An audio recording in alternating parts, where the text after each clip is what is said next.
Urkullu, una fortaleza formidable que domina el puerto de Ibañeta. No es una construcción defensiva, sino un trofeo de conquista. La romanización, con mayor o menor intensidad, se extendió por todo el país de los vascos. Sus ciudades, fundadas casi siempre como guarniciones militares, son, en unos casos, como el de Velella, la actual Iruña de Álava, un rastro arqueológico. En otros, pujantes urbes. Pamplona, la ciudad de Pompeyo. Bayona, Lapurdum.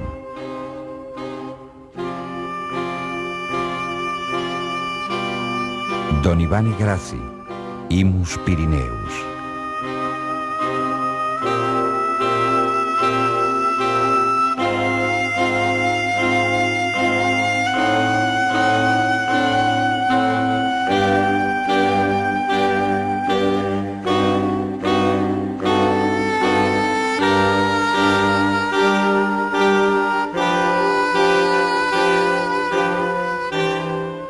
Arturo Campión dejó escrito que los romanos ocuparon tierras y territorios a su gusto, construyeron las vías que comercial y militarmente les convenían, reprimieron el bandolerismo y las guerras intestinas que les perjudicaban.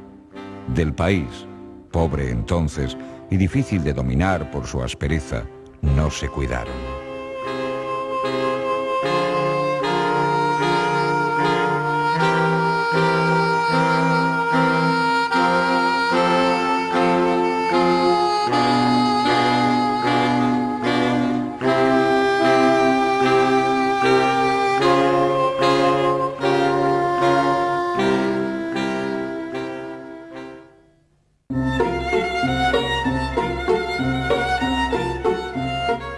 Según las fuentes clásicas, a la llegada de los primeros contactos del mundo romano, lo que hoy conocemos por Euskal Herria estaba habitada por distintos grupos humanos. Así, por ejemplo, al otro lado de los Pirineos se encontraba toda una serie de pueblos aquitanos. En lo que actualmente es Navarra, encontraríamos al grupo vascón, y en lo que actualmente conocemos como la Comunidad Autónoma Vasca, una serie de grupos, entre ellos los autrigones, caristios, bárdulos y verones.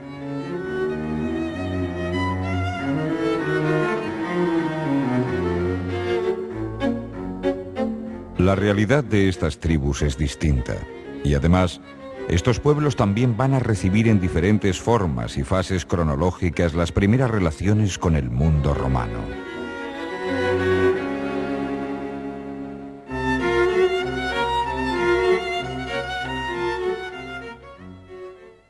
Los primeros contactos, los más antiguos, serían precisamente en la zona del Valle del Ebro, en la zona navarra, dentro del marco de lo que serían las guerras civiles de las últimas fases de la República Romana, que se trasladan al territorio de Hispania y en el que precisamente pues esta zona, como mencionaba, del Valle del Ebro juega un papel importante.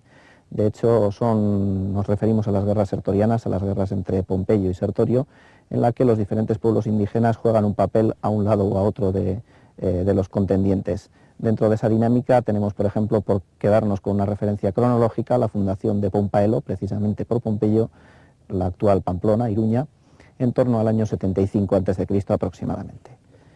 Siguiendo con este desarrollo cronológico y con una dinámica absolutamente diferente, tenemos lo que sería la incorporación de la zona aquitana al mundo romano. Esta incorporación es ya más lo que entendemos de una forma convencional como un proceso colonial, porque se produce dentro de las guerras, dentro de un proceso de conquista, concretamente dentro de lo que es por todos conocido como la Guerra de las Galias, impulsada por César. Entonces, dentro de ese proceso de conquista se produce la incorporación precisamente de los pueblos aquitanos.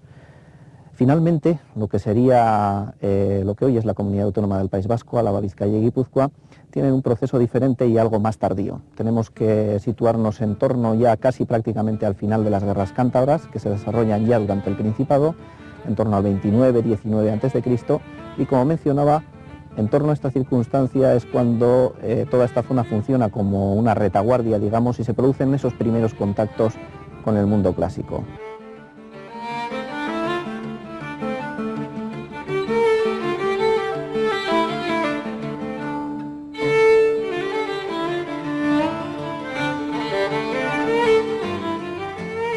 La transformación de la vida cotidiana de los vascos comienza en los primeros tiempos de la conquista.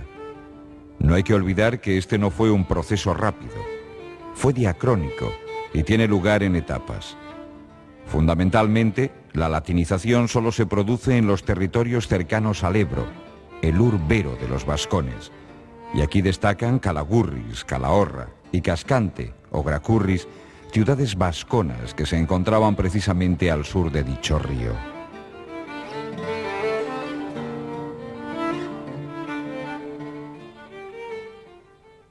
Los propios romanos, cuando conquistan este territorio, además lo conocen perfectamente, ellos mismos son conscientes de que aquí hay dos realidades diferentes, hay dos espacios distintos. Un espacio que es lo que ellos denominan ager y otro espacio que ellos denominan saltus. Uno y otro tiene entidad distinta, caracteres paisajísticos, climáticos, y posibilidades de explotación económica también diferente. Insisto que ellos reconocen esa realidad, son conscientes, hacen una discriminación de ese espacio, y en ese espacio actúa la presencia romana de forma diferente. Con esto nos encontramos que en lo que es el Ager, es decir, la zona llana, es decir, la divisoria de agua sur, surcada por ríos que van a nutrir el Ebro, la presencia romana es muy intensa. La presencia romana podemos decir que es clave. Las transformaciones que se producen son fundamentales y de ahí que el número de testimonios que nosotros tenemos de ese Ager, de esa zona meridional, es abundantísimo. Son abundantísimos. Testimonios de todo tipo, estructuras constructivas, enseres objetuales, o sea, objetos simplemente, testimonios, como digo, de todo tipo. En ese espacio reconocido, discernido e identificado por ellos que denominan saltus, la presencia romana, a tenor de los datos que hoy tenemos y a tenor de los restos que hasta ahora la investigación ha puesto de manifiesto, es menor. Tras estas distintas etapas, se puede decir que desde el año 19 a.C. en adelante, todo el país de los vascos vivirá bajo el imperio de Roma. La antigua Aquitania y el resto del territorio vasco quedará incluido en la provincia tarraconense.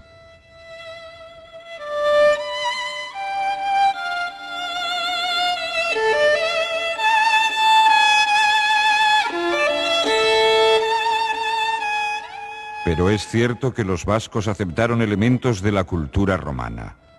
Arturo Campión recuerda que la cultura de entonces revestía en todas partes forma romana, pudiendo llegar a donde no llegó el imperio de las armas.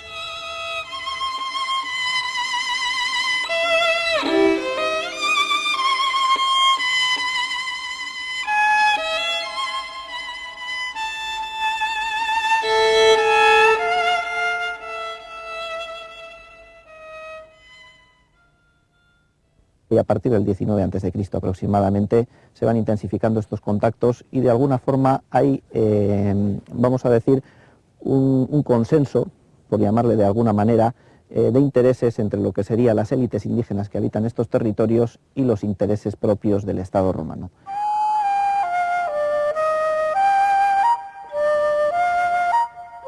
Conseguida la pacificación y la romanización del territorio, comienza un periodo de auge económico. En los 2 primeros siglos de nuestra era, los romanos se hacen cargo de las explotaciones mineras de Somorrostro, Lans, Banca o Arditurri. Para ello horadaban el monte con galerías de pequeña dimensión, con rampas escalonadas y pozos que iluminaban con lámparas de aceite a las que llamaban lucernas. El posterior tratamiento del mineral de galena proporcionaba el producto final buscado: plata.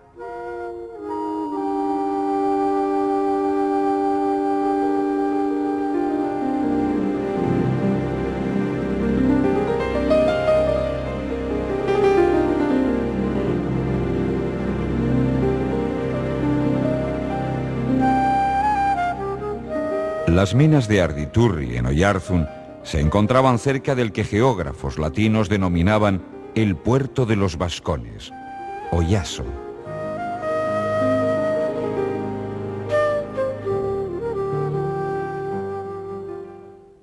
Hace pocos años, en la calle Santiago, se encontraron y fueron excavadas una serie de estructuras construidas en madera que parece ser que fueron utilizadas como puerto, a tenor por lo menos del criterio y de lo conocido por sus investigadores, y que por tanto nos demostrarían la función portuaria, remontando la desembocadura del Bidasoa, que tendría la ciudad de Oyaso.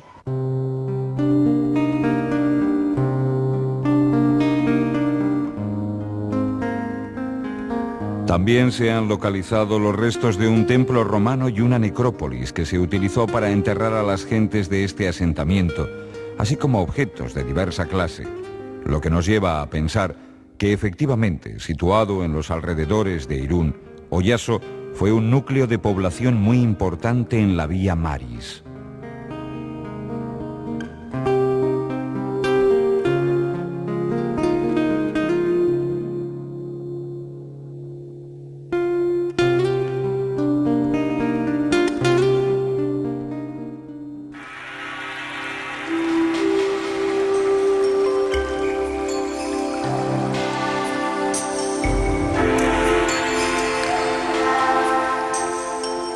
Asimismo, junto a la zona marítima o Vía Maris, los romanos trabajaron la industria artesanal pesquera con la transformación de la pesca y el uso de la sal. Tanto en la Guetaria de Goalde como en la de Iparralde construyeron factorías de salazón en las que fabricaban garum, una salsa muy cotizada en la época antigua.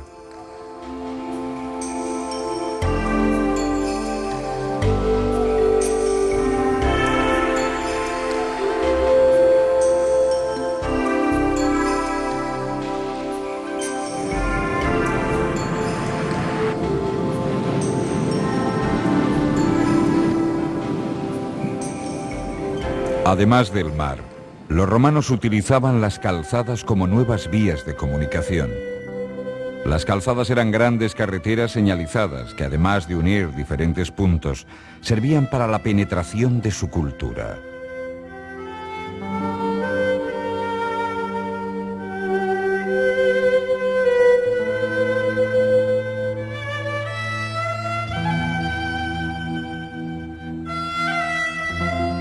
En el país de los vascos tuvo gran importancia la calzada que unía Burdingala, Burdeos, con Astúrica, Astorga.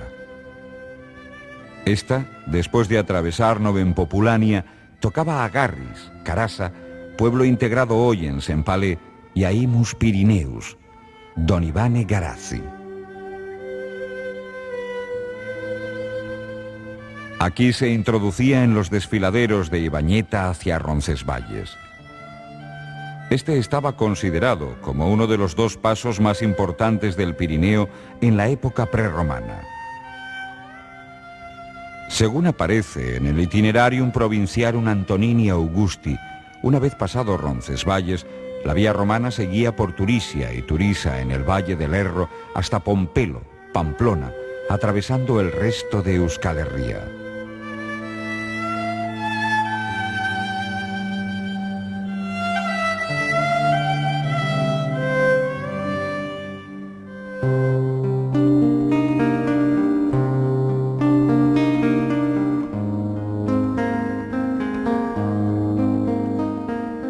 Igualmente, en la romanización de la parte meridional del país, jugó un papel determinante la vía que, partiendo de Tarragona, llegaba por Huesca hasta Zaragoza, para correr a lo largo del Ebro pasando por Cascante, Calahorra y las tierras de la actual Rioja, con su capital Logroño.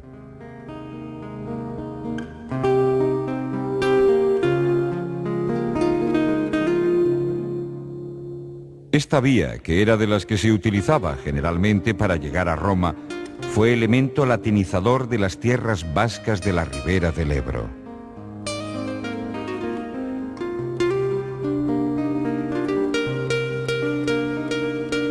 Otras carreteras romanas fueron las que unían Pamplona y Oyarzun, y otra que desde las cercanías de la actual Vitoria llegaba a Bermeo. La primera estaba justificada por las minas, la segunda era, amén de una salida al mar, una conexión con la cercana cantera de mármol de Ereño. En esta vía se encontraba un fórum o centro de comercio. Se trataba del municipio de Fórua, en las cercanías de Guernica.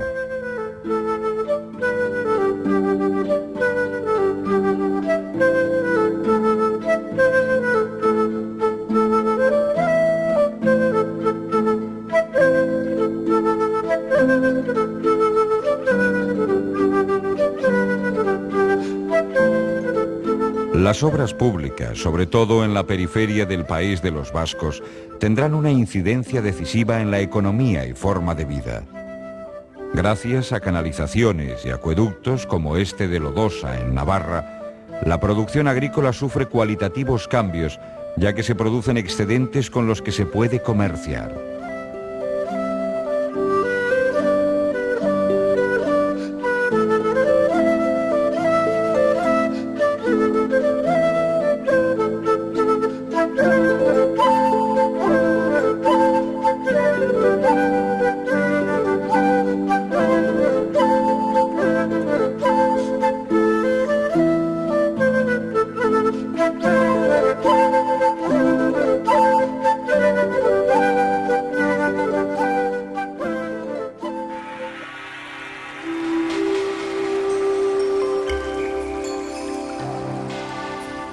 Dos son, por otro lado, los grandes aportes romanos en el campo agrícola: el aceite de oliva y el vino.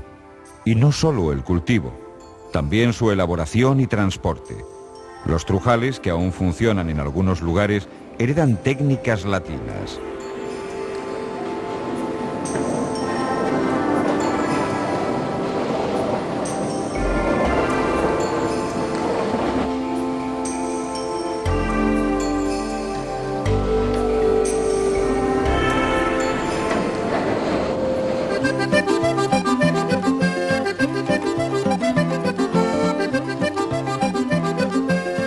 Etnógrafos como Julio Caro Baroja insisten en que los vascos ya utilizaban aperos agrícolas como el arado en la época prerromana. Es cierto, sin embargo, que pronto asumen modelos latinos. La hoz romana, por ejemplo, agilizará sobremanera la recogida de cereal.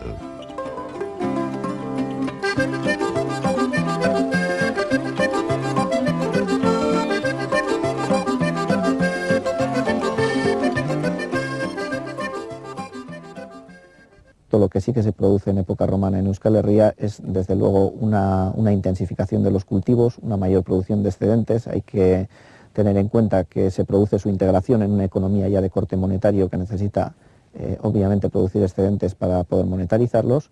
Y, por supuesto, una intensificación de aquellos cultivos cuya imagen mental también tenemos más fresca o más asociada al mundo clásico, como pueden ser, evidentemente, aparte de los cereales, el cultivo de la vid o el cultivo del olivo, aunque nunca hay que olvidar que, aunque sea de una forma muy puntual, determinadas sociedades indígenas que habitaban Euskal Herria en la antigüedad, antes de la llegada de los romanos, ya conocían algunas de estas especies, como se ha demostrado, por ejemplo, en las excavaciones de Cortes de Navarra, en la que están presentes pues incluso semillas de vid. No sabemos si esto procedía de un cultivo más o menos extenso, pero ya existía, digamos, un conocimiento de estas especies que consideramos ahora tan mediterráneas.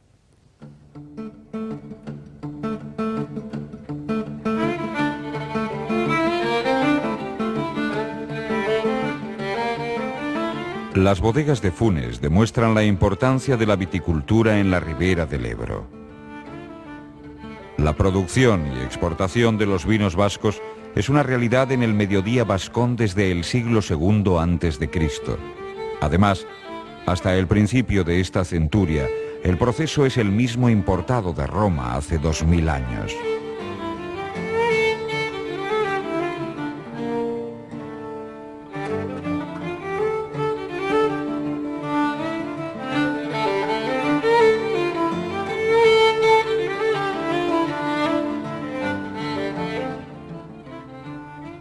Hay un hecho que va a marcar el desarrollo del comercio de vinos, aceites y otros productos vascos: la introducción de la cerámica, una industria fundamental en los años venideros. Así, las grandes ánforas de barro sirven tanto para el almacenamiento como para el transporte.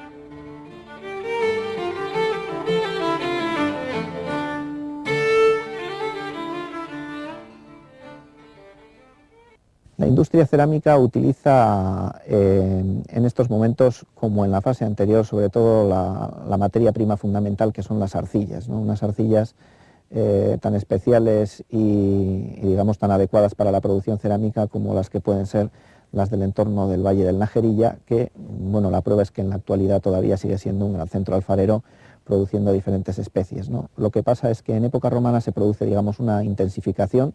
Había habido incluso en esta zona, en la Edad del Hierro, algunos alfares seguramente produciendo cerámica de la que denominamos de tipo celtibérico, pero se produce ahora una intensificación de esta explotación, una división del trabajo, un establecimiento de grandes talleres que ocupan grandes extensiones de terreno y que se dedican a fabricar especies, pues, de las más variadas tipologías.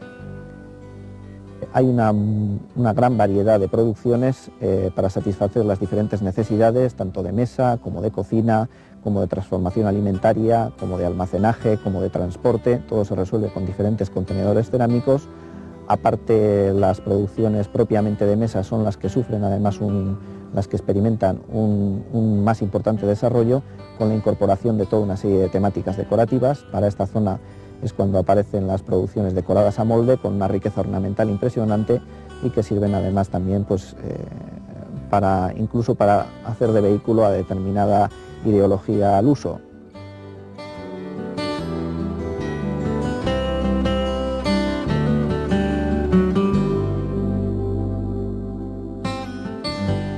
El establecimiento de una red de carreteras, así como el aumento de las producciones agrícolas, van a dinamizar de forma definitiva el comercio. Estas actividades no afectan únicamente a Lager, sino también a los pastores del Saltum, que venden sus excedentes a las legiones.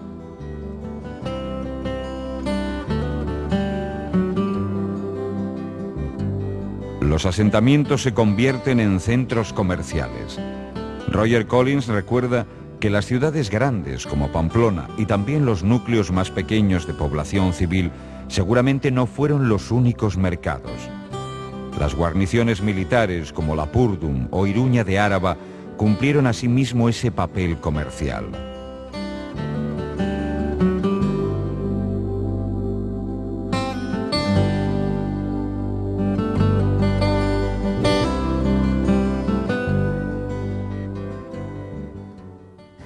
Iruña funciona, además digamos, de un nivel básico de lo que sería administrativo, de centro político, funciona de dos modos. Primero, como centro organizador del agro circundante y como, sobre todo, quizás lo más importante, como centro de recepción y de distribución de mercancías.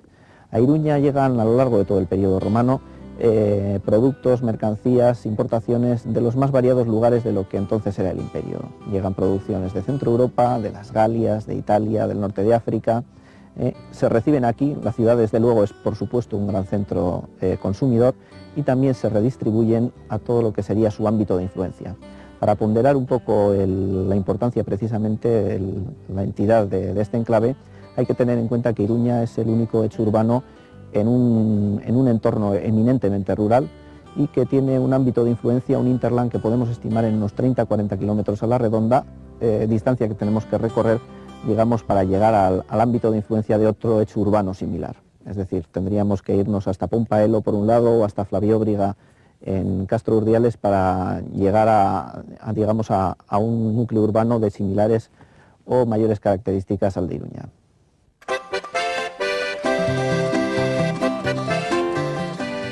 A los romanos se debe, asimismo, la institucionalización de las ferias, en euskara perilla, que se celebran en el forum, plaza o mercado en latín. De esta época nos quedan algunos topónimos como forua o gallur, forum gallorum.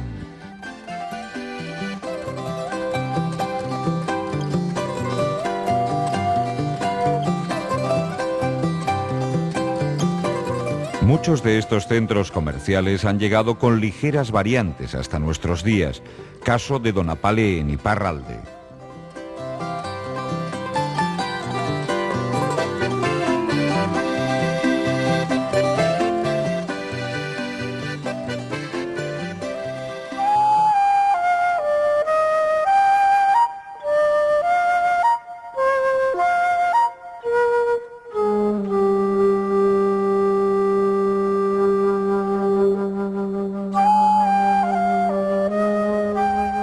En los años que van del 79 al 119, Pamplona accede al derecho romano. No es exagerado afirmar que el derecho llegó más lejos que las legiones. Quedan, asimismo, entre nosotros algunos vestigios considerados hoy como costumbres ancestrales. Por ejemplo, la teja, como símbolo de propiedad.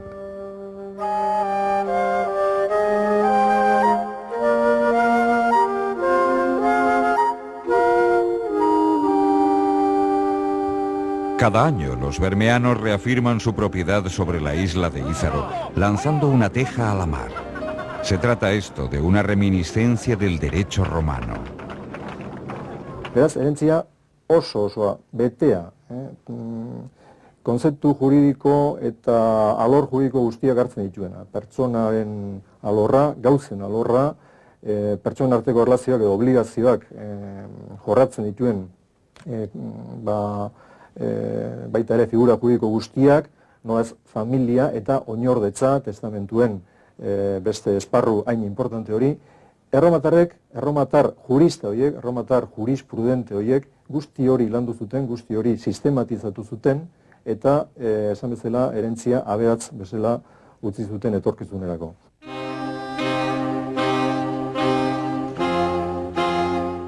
Los vascones formaron parte de las legiones romanas desde los tiempos de las guerras púnicas. Referencias a estos guerreros aparecen, por ejemplo, en el célebre bronce de Ascoli. Asimismo, sabemos que durante décadas una cohorte de vascos estuvo acantonada en la ribera del Támesis, cerca del lugar donde se encuentra la Torre de Londres, según se desprende de algunas inscripciones. Muchos de ellos, al regresar a sus casas, llevaban no solo las costumbres, sino también la lengua. Las relaciones entre el vasco y el latín son intensas en otros campos.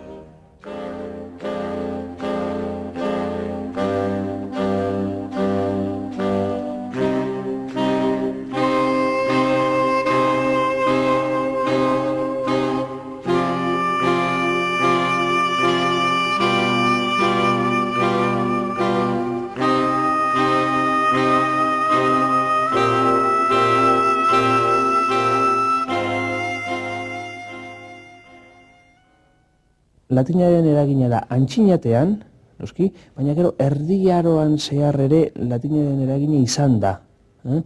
Eta orduan euskarak eragin hori jaso egin du denbora luze batean. Hitzetan askoz ere garbiagoa dago, ze badakigu hitzen etimologia zein den, eta jazta garbi dago, zer dut gauza batzuk askoz ere oso garbia dira, borondate, voluntatem, latineko voluntatetik datorrezta nahiko garbia dira, baina badude hitz asko, ematen duenak edo zeinek esango dago, euskal hitza da, betikoa, baina ez dialan, esate baterako goruetan egon, ezta? Goru latineko kolus etik dator. Toponimian ere garbi dago, ez da gauza batzuk nahiko zaharrak dira, ematen duten nahiko zaharrak direla. Esate baterako toponimo eta gero apelidoetan, deituretan gelditu diren gauzak, ez da, saldua, esate baterako, saldua. Saldua latineko saltus, etik dator, saltus basko numeta hori, hau da, oiana, edo basoa, edo hori, ez da, edo luku, hemen, Araban dagoen herri bat, luku, ez da, hori lugorekin lotuta dago, ez dakit, fadura, bera, fadura latineko padulem hortetik dator. Ez dakit, asko daude, ez da, hiztegian asko daude.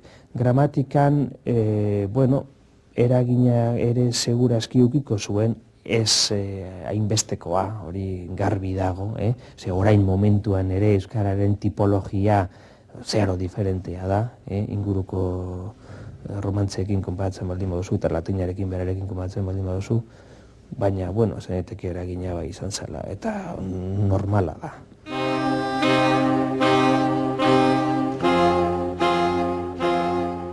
El fin del poderío romano en Occidente se produjo en el siglo V, pero todavía hoy, a las puertas del siglo XXI, es apreciable la herencia romana. Si nosotros ahora nos fijamos en lo que hay ahora y simplemente repasamos esas cuestiones, vemos que se repiten. Conocemos perfectamente la riqueza agrícola en concreto en La Rioja, en Navarra, en Álava. Conocemos, por ejemplo, una vía de comunicación que ha sido la vía de comunicación fundamental, excepto hasta que se han empezado a hacer las grandes autopistas y las grandes autovías, de época enormemente reciente, como es esa vía de comunicación que atraviesa la Llanada Alavesa, que lleva o que va por la barranca, que aparece trazada por la barranca navarra, que nos llega hasta Roncesvalles, hasta el puerto de Ibañeta, que nos cruza el Pirineo por este punto y que se adentra en Aquitania. Esa vía de comunicación no es nueva, esa vía de comunicación está trazada, podemos decir a grosso modo, encima de esa vía 34 del itinerario de Antonino. En las zonas donde aparece cierta presencia romana y testimonios romanos, también vemos que aparecen elementos que ahora siguen subsistiendo, que se siguen manteniendo. Hemos hablado de explotación minera. La explotación minera en Peñas de Haya, que se produjo en época romana, se ha mantenido prácticamente hasta nuestros días, y la Compañía Asturiana de Minas ha explotado Peñas de Haya, con lo cual ahí vemos cómo ha habido una continuación y no se había descubierto nada, se estaba haciendo algo que estaba hecho antes, que lo habían hecho antes en época romana, en el siglo I, en la primera mitad del siglo I. Pero es que no solamente es eso, nosotros hemos estado hablando continuamente, estamos oyendo hablar de unos años aquí, el eje atlántico, en contraposición o comparándolo con el eje mediterráneo. Eso tampoco es un invento nuevo. El eje atlántico y el mundo atlántico y el círculo atlántico ha existido prácticamente desde la edad de los metales. En la edad del bronce el círculo atlántico tiene una importancia fundamental en lo que es la prehistoria reciente. Y después en época antigua volvemos a ver que el marco atlántico es otro marco de referencia fundamental, en el cual está inserta la costa cantábrica.